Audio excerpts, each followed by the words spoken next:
Eu acho que isso é um ponto, como eu falei no início, na abertura, é um exercício que o cristão deveria fazer com mais frequência, né? Porque tudo aquilo que nós consumimos, seja em termos de publicidade, seja entretenimento, tem alguma mensagem por trás. As coisas não são neutras, não estão isentas de alguma intenção. E a mensagem pode ser ruim ou eventualmente pode ser boa, e muitas vezes é boa.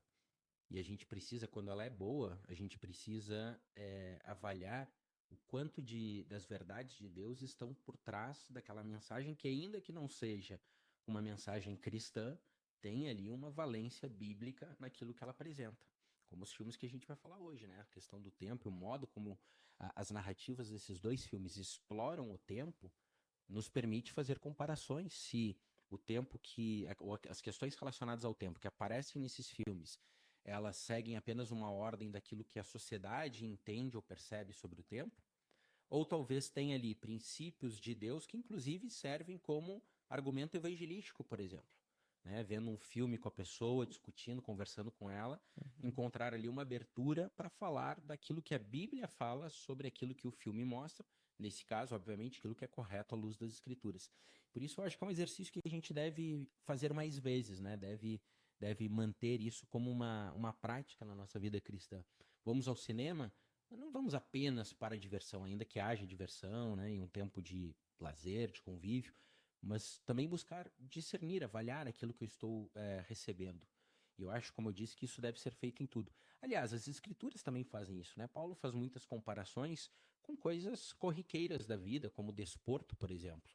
Então, talvez seja uma estratégia que nós possamos usar não só nas nossas vidas, mas também como meio de argumentação com outros, especialmente não cristãos, usando esse material todo que hoje está sendo produzido no meio secular, que não necessariamente está falando objetivamente de Deus, para falar de Deus às pessoas que estão consumindo isso.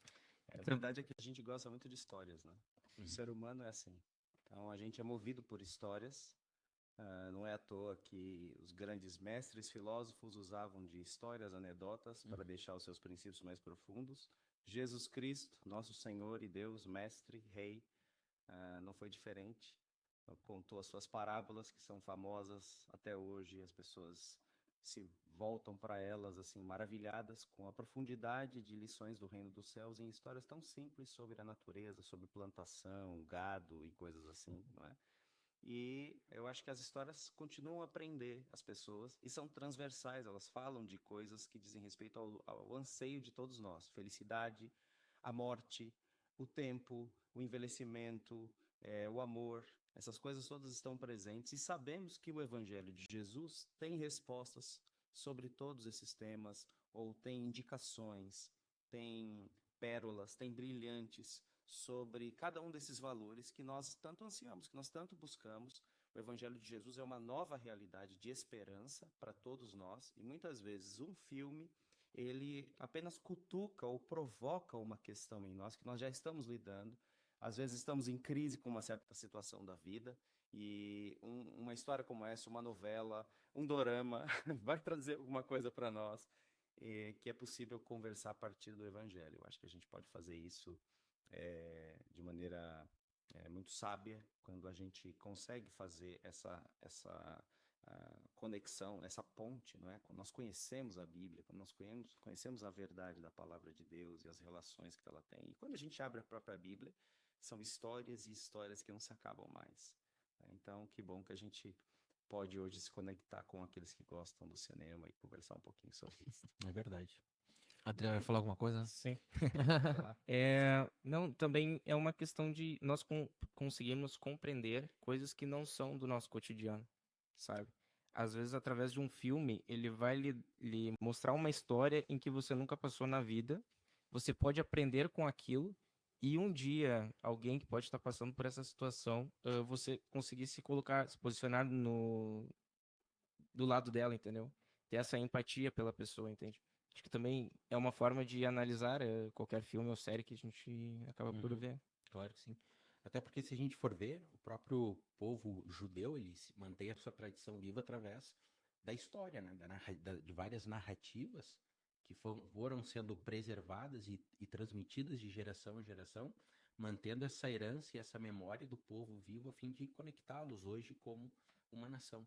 Então, como o Marcelo falou, a história faz parte, narrativas fazem parte da vida do ser humano. E é extremamente relevante em vários sentidos na nossa vida. E, inclusive, no programa de hoje, né, é relevante no sentido de refletir, como eu falei antes, aquilo que o mundo vê sobre essas questões ou princípios que nós vamos discutir e aquilo que a Bíblia nos apresenta sobre. Eu acho que a gente poderia começar aqui, não sei o que vocês acham, pelo filme O Preço do Amanhã, Sem Tempo. Sem Tempo é o título em Portugal, O Preço do Amanhã no Brasil. E ele, basicamente, ele mostra uma condição... É óbvio que o filme tem por trás uma crítica político-ideológica muito forte. A gente não vai dedicar muito tempo discutindo sobre isso, mas pontuando a questão do tempo nesse filme, né? A crítica se dá quando o ser humano, ao chegar nos 25 anos de idade, ele recebe um cronômetro no seu antebraço, né? Então um relógio ali começa a contar o tempo, e para que ele sobreviva, aquele relógio não pode zerar. Aquela contagem no seu braço não pode zerar, porque ao zerar, encerra-se o tempo de vida. Para manter aquilo ali, ele precisa então ganhar tempo, e o tempo é o equivalente ao dinheiro. Então, ao trabalhar, o pagamento que ele recebe é em tempo. Quando ele vai fazer a compra de um café, qualquer coisa, ele paga com o tempo que ele recebeu